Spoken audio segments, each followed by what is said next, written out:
People are so convinced that they already know the truth, for whatever reason, that they don't even trust news organizations anymore.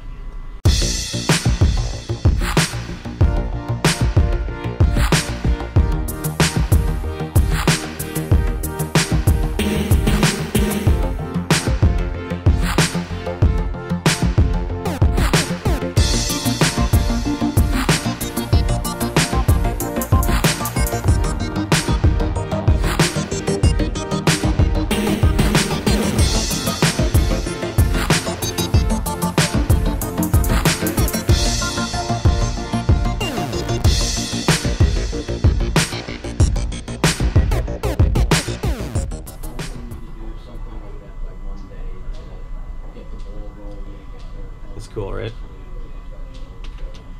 Well, I'm in the United Lounge. I am on my way to France. My flight is not for a while, but I wanted to just get here early and then just do some work, look at what's going on in France. But you know what? I've got something special to talk to you guys about today. The New York Times is now apparently fake news. And this is not my opinion. This is... Okay, so this story was last week or so, but this guy, Bret Stephens, who is an op-ed columnist for the New York Times, okay, that means he writes opinion pieces, wrote a very short opinion piece about how we should be skeptical. We should have a healthy dose of skepticism when it comes to science. He says you should never believe something 100%, right? And so he looks at climate change, doesn't deny climate change, actually says it's happening and the problems will be severe, but we need to be reasonable and have a healthy discussion about what is actually going on. I don't entirely disagree with that either. I think it's always smart to be skeptical and to always challenge preconceptions and what we think is true. In fact, science should be doing that all the time. We should say, okay, we believe this to be true, so let's act accordingly, but let's not give up. We'll keep analyzing, we'll keep updating, because we learn, because things change. Now, here's what happened. A boycott. People started getting really, really mad, saying that this was fake news, and the New York Times was pushing climate change denialism. It's absolutely insane. People were tweeting that you should call the New York Times, cancel your subscription, and tell your friends to do the same. People were saying that the New York Times phone was off the hook, busy with people canceling their subscriptions because the New York Times published one op-ed that they didn't like. Now, I'm going to say this. If you're going to cancel your subscription to a news outlet because an opinion piece that was very short, one time you didn't like it, you're being very sensitive, okay? But look, I get it. You know, I don't want to belittle the concerns people have about climate change, by all means. But like I always say, you need to read as much as possible. And I think it is good that they're going to have op-eds from someone who's going to present this narrative. You don't have to believe it, but you need to understand where people come from. So Bill Nye was on Tucker Carlson, and Bill Nye saying that, you know, this was months ago, they're trying to understand why people deny climate change, and, you know, with this overwhelming evidence. And, you know, watching this and seeing the New York Times fiasco, I'm trying to help, you know, what I want to tell people is, you can't assume that everyone knows everything you know. I'm going to bring this into another conversation about fake news in general. People are calling the New York Times, they're saying this is fake news, it's fake science, it's climate change denialism, and it's bullshit. Okay, well, here's the problem. You know, Facebook is implementing tools for publishers to help them flag fake news, right? We've already seen some of these warnings pop up. It's been in play for a little while now. Who is allowed to determine what is fake news and what isn't? Because if the left is going to say that the New York Times is fake news, then why are any of these companies given access to special tools to flag other stories as fake? If it's really going to come down to our confirmation bias, the rejection of information that challenges our worldview, then it doesn't matter who is on Facebook determining what news is real or isn't. Because apparently the New York Times isn't good enough either. All this does is it tells the New York Times not to challenge people's preconceptions. Their monetary incentive now is going to be to just publish what people want to hear. Thus, the echo chamber, the bubbles just get worse and worse. Let's move into the bigger conversation about fake news. And I'm going to go back to this article that this fiasco with the OK symbol. So I talked about it a little bit. It hasn't gone away. So this woman, Emma Roller from Fusion, tweeted out that two people were making a white supremacist hand sign in the White House.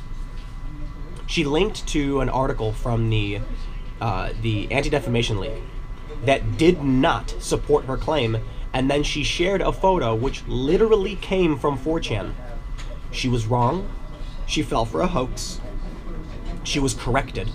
She did not change. She didn't delete the tweet. She didn't issue an apology.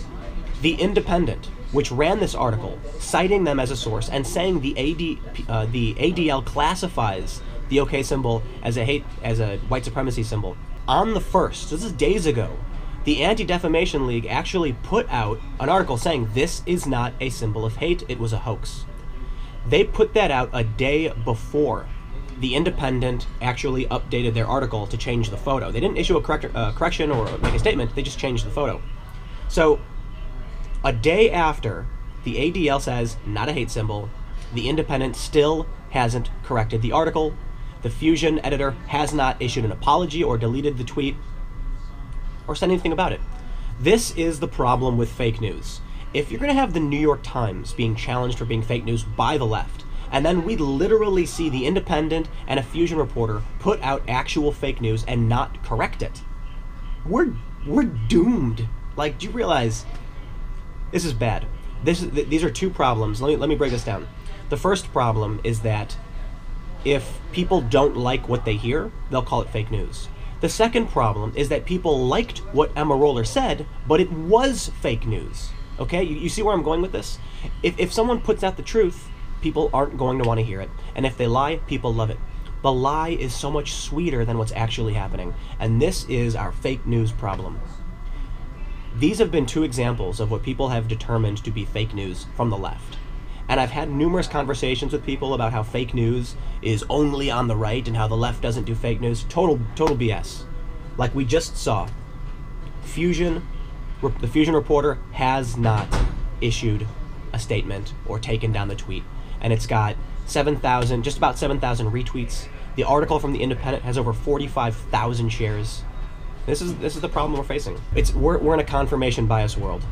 That's really what it is. People are so convinced that they already know the truth, for whatever reason, that they don't even trust news organizations anymore. And I guess it becomes impossible to actually trust a news organization when we see these digital media companies actually put out fake news. So I guess I'll end with this. Emma Roller from Fusion is the perfect example of the downfall of journalism. The perfect example. She knows full well that this symbol is not a white supremacy symbol. The Anti-Defamation League issued a statement saying as much, and she will not correct this. Her audience has been misled, she has deceived them, and she does not care. This, dare I say it, this is evil. She's got a big tweet, she won't say anything about it.